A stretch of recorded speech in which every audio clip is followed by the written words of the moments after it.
Okay.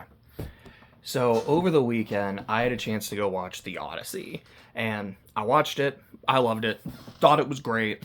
Had some qualms and quibbles along the way, but overall, I really liked it. Maybe 20 minutes ago, I finished recording my video on Obsession, which I also watched over the weekend. I watched Obsession Friday at 6 and The Odyssey Saturday at 6. It's kind of funny how that worked out. And my thoughts on Obsession can be summed up as I've liked it the more I've thought about it, with a lot of other stuff in between. The Odyssey is the opposite, where I like it less the more I think about it. And I think what it ultimately, I'm just going to go and say spoilers. 5, 4, 3, 2, 1, spoilers are live. Which on the one hand, it's the Odyssey. What is there to spoil? This is like one of the oldest stories of all time. Yeah, it's about Odysseus's journey to get home. He's the only one that's going to make it home. He's going to kill all the suitors when he gets there. And there's going to be the Cyclops, the whirlpool and the sea monster, the sirens going to Hades, the bag of winds. What are the other like major set pieces? Like I've probably missed a couple. Or Circe, Calypso. It's like you know what you're getting into. So giving a spoiler warning for the Odyssey feels weird and it feels warranted because not all the usual suspects are here. And they're changed in ways, at least some of them, that really change the point of the story. The Odyssey is a story about Odysseus' hubris. He is being humbled. And this journey is his fault. It's also the fault of his crew. Again, shout out to the Bag of Winds. But it's his fault. He didn't know what was going to happen with the Cyclops. I'm not going to fault him for that. But after he blinds the Cyclops and he asks who did this, Odysseus, being a clever boy, says, nobody. So when the Cyclops is shouting about what happened, he's in pain. Well, who did this to you? Nobody! Then why are you crying? That's gold. Like, that is genuinely really funny. Like, it's really clever, and it's just funny. And afterwards, Odysseus is like, I want to take credit. I want to take credit for beating the Cyclops. I did it. It was me, Odysseus. And then the Cyclops, prays to his father about what happened, and that father's Poseidon. He was like, okay, you hurt my son. You want to get home on my seas? Nah. So everything that happens along the way, again, not everything, but most of these hardships are because of Poseidon's influence. And Poseidon's influence is happening because of Odysseus's hubris. That doesn't happen in this movie. The Cyclops happens, and it's cool. It's this, like, Attack on Titan shit with just this massive creature that will just pick someone up and just eat them, and he doesn't say a word while he's doing it, and it's so creepy. It's awesome. There's this great moment when the crew is escaping, and Odysseus realizes that not everyone's going to escape, so he jumps back into the cave to be with the rest of his men. Absolutely loved that. But who did this? Nobody. And then Odysseus later being like, all right, I've got to take credit for it. That doesn't happen. They are able to, they still blind him. And then after they get out of the cave, Odysseus just shoots him with an arrow, which makes him go into a frenzy and chase everyone, and he still kills a few. That's the closest you get in that moment to, oh, this is Odysseus's hubris. And even then, it just feels petty. Like, even watching it while I'm really into the movie, I'm like, wait, why did he do that?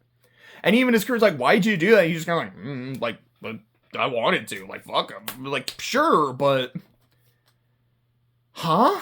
Like, this doesn't even feel like your pride. And like, the Cyclops doesn't know your name, so he's not, praying to Poseidon to exact revenge on Odysseus. It's just kind of more like, Poseidon. And like, I couldn't understand most of what he was saying except for when he said Poseidon.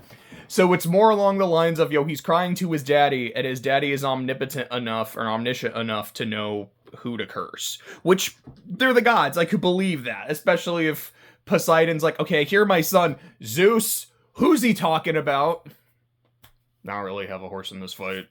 Odysseus. Okay, I'm after him. Like, could I believe that? Sure.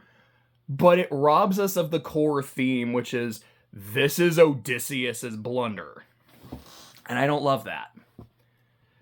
The Bag of Winds is just not a thing in this version. It's never brought up. And I don't like that either.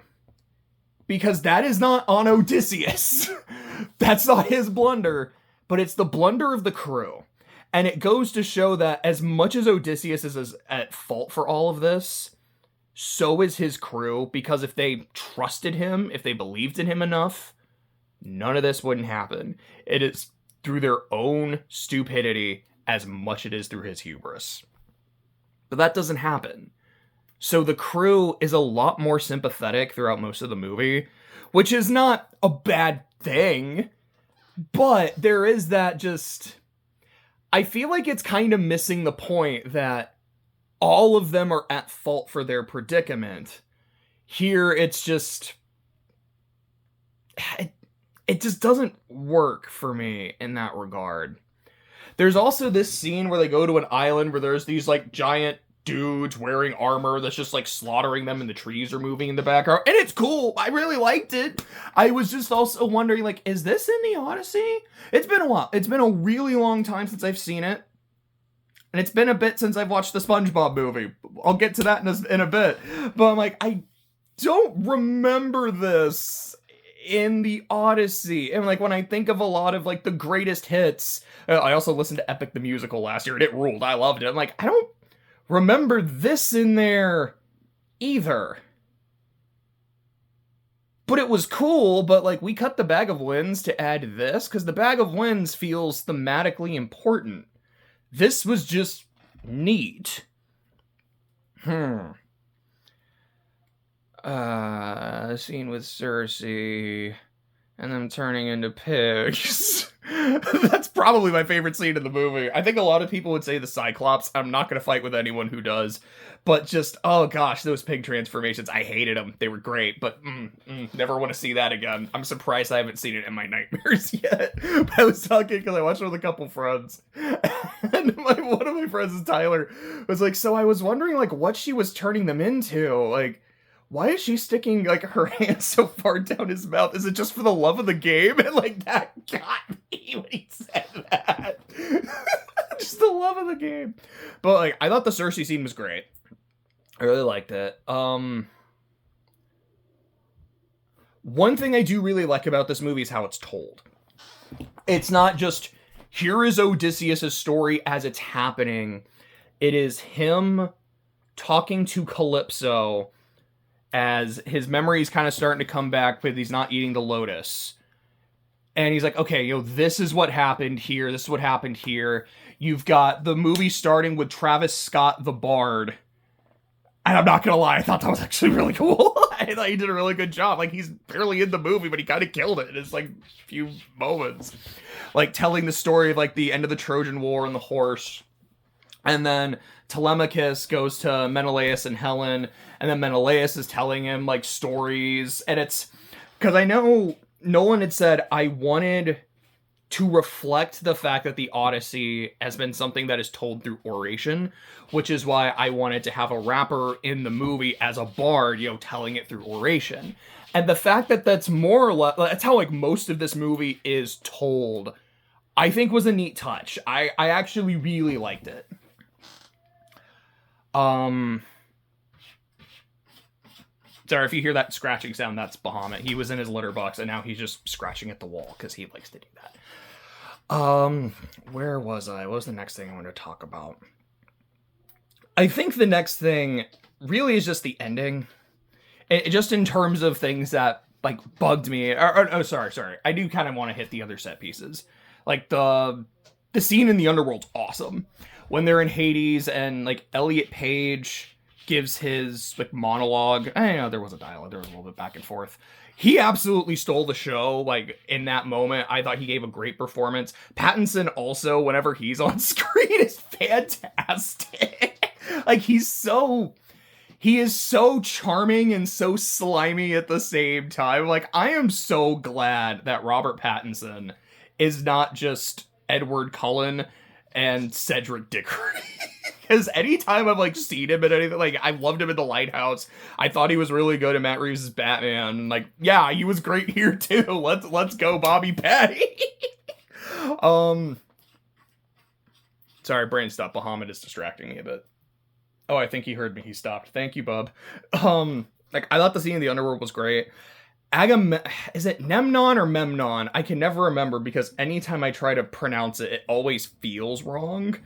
But you see him a few times in the movie and just full armor, not saying a word. And I'm not gonna lie, I thought it was really cool. Like, I really liked his presence.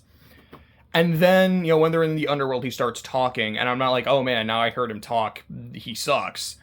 It was just, I liked just pure silent Agamemnon. I think it is Memnon, because Memnon just sounds like, what? Pure silent Agamemnon has a really good presence, and I think his actual performance when he starts talking is completely fine. But man, just that silent silhouette was so freaking cool. I have to give it a shout out.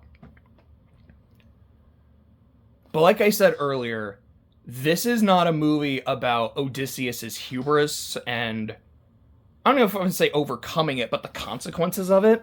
Although we do kind of get that with the sirens, because you still do the whole, you know, tie me to the mast, I want to be the one person to listen to it, but all of you put wax in your ears.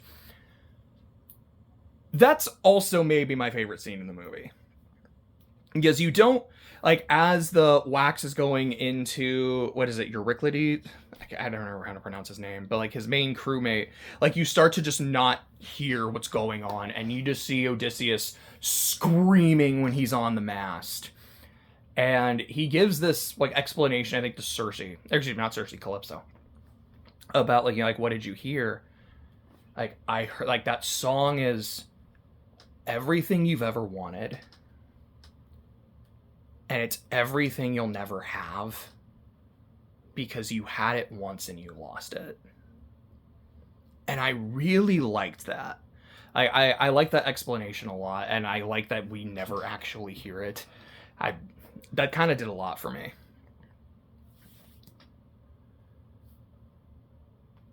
But as I was trying to say, before I got sidetracked, we're like, oh yeah, that's a cool scene. And like when you see Scylla just like eating people, like that's pretty cool too. This is not a story about Odysseus's hubris. It is about his guilt and his shame. This is a movie about, I regretted winning the war the way that I did.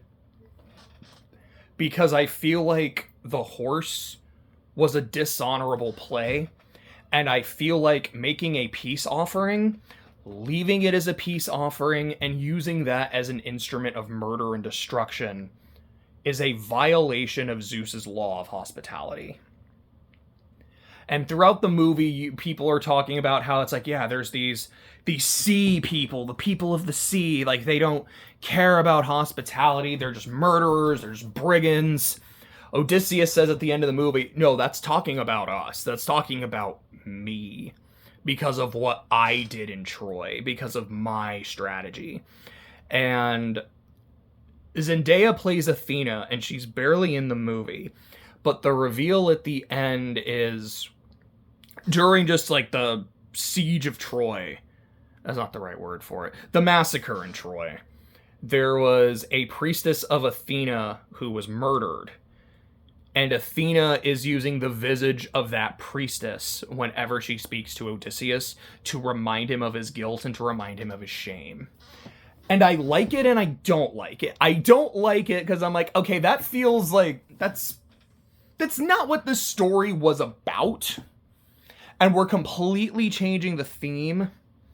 And given Odysseus as a character, he's not the, again, like if It's all about his hubris. He's not the kind of guy that would go, man, I'm not proud of what I did. He's the guy that's like, dude, I came up with that shit. Like, Agamemnon, everything you were doing didn't work. Achilles, like, greatest warrior ever, he's not the one who did it. It was me. But that's not here. And I'm like, that just feels wrong. But I don't mind the idea of the story about it is a soldier trying to return home, and he's being followed by, like, the specter of what he's done. But what I don't like, and what really bothers me the more I think about it, I'm like, wait. So Odysseus is saying, I feel like I violated Zeus's laws of hospitality. Because something they talk about a lot, it's Zeus's law, Like, that's why we can't just kick out the suitors. That's why, Menelaus is like, Telemachus, like, come here, dude. Which also, he's like, I can tell who you are, and like, no, your dad won us the war. Like, you're good in my halls, kid. But if Odysseus violated Zeus's law, he's never getting home. Like, look, man, it's one thing to piss off Poseidon as a sailor. Like, that's a really bad idea. But as he even says, after, he's like, yeah, like, my crew killed the sun god's, cattle. Sorry, brain stopped for a second. After that happened, he's like, we were in Poseidon's sea and under Zeus's sky.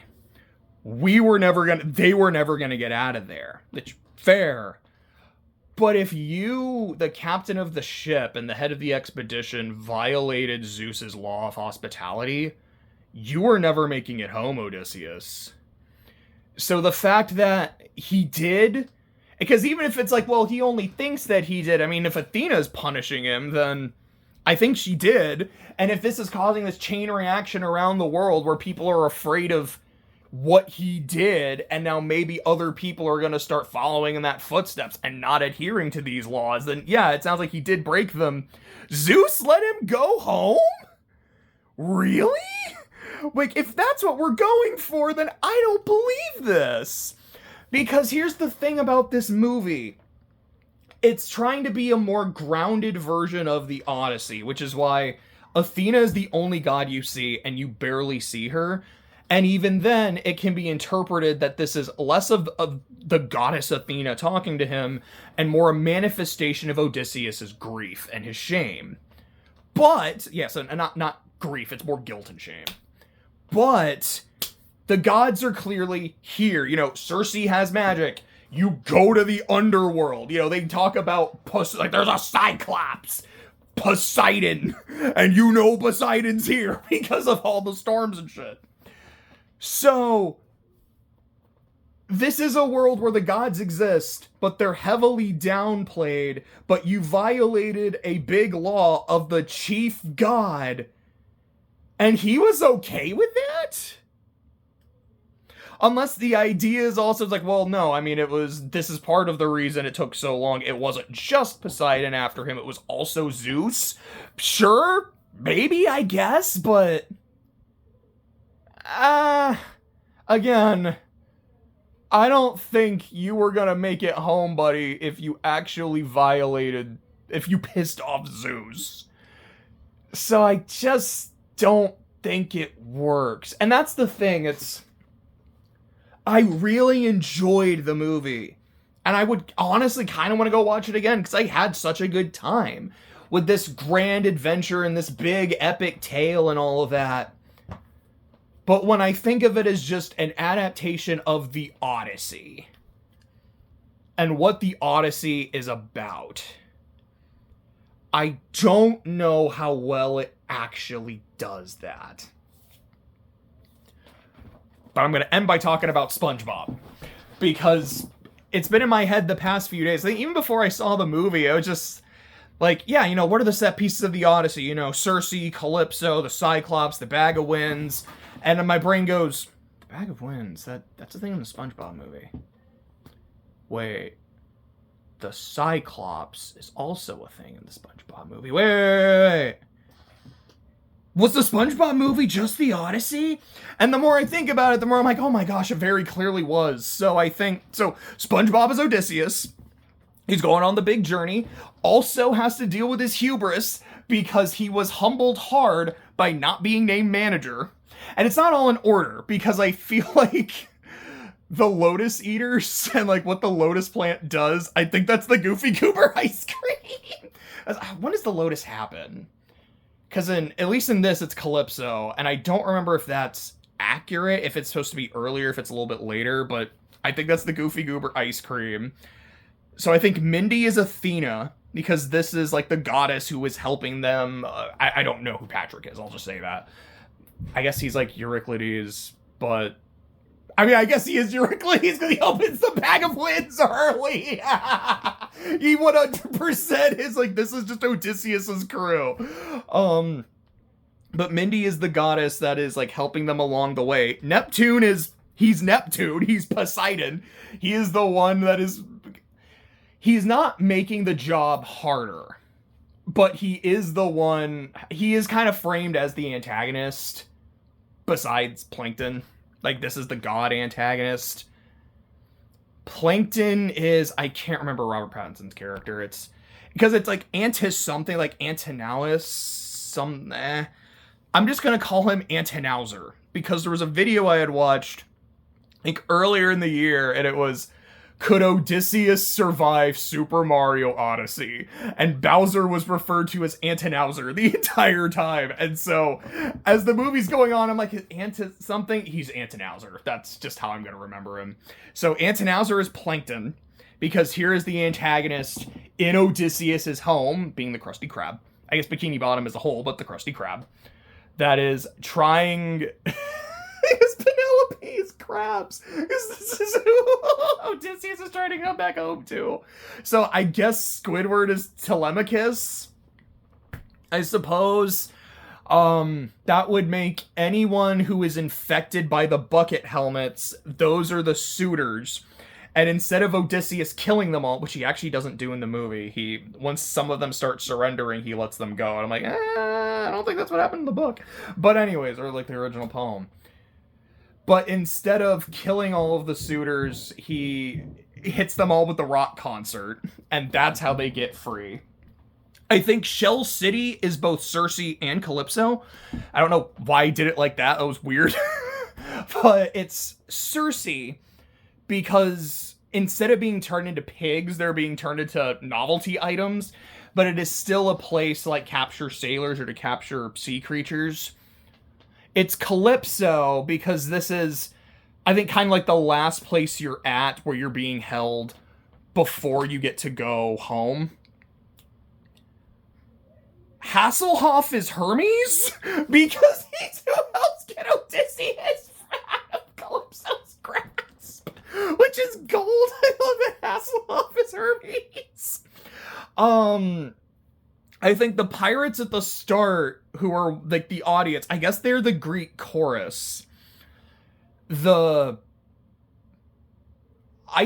so like the anglerfish, is it an anglerfish? Maybe, maybe not. But the fish that's luring them with the ice cream where there's all the bones around them, that's the sirens. When right after that, when they go into that like dark area with all the monsters, like, okay, so I think these are the sea monsters because they are literal sea monsters. Is it also the underworld because, you know, you're going down to like a dark place? Maybe.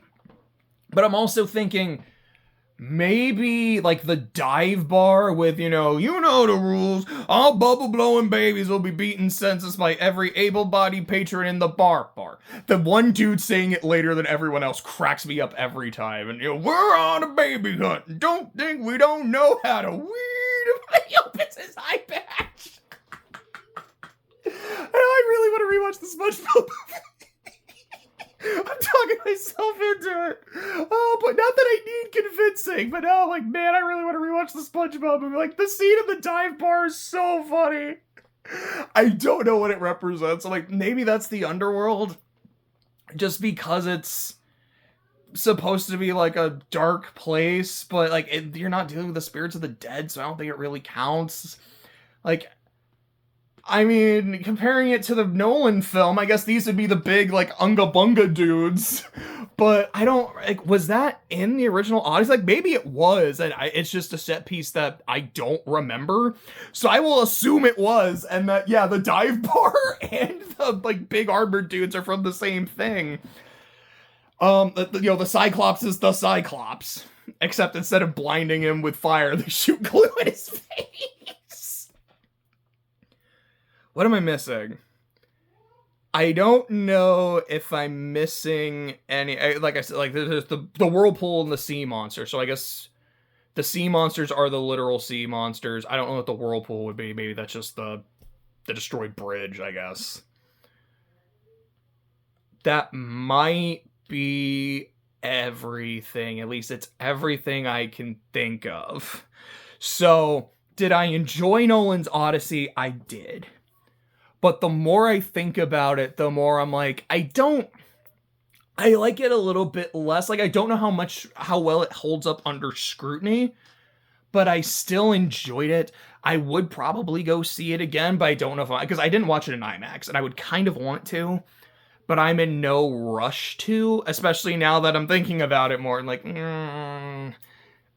I like it, it's good, but, and then I'm like, I kind of want to rewatch. Yeah, I kind of want to rewatch the SpongeBob movie because it's a relatively faithful and accurate retelling, and I think it's a more thematically accurate retelling, weirdly enough.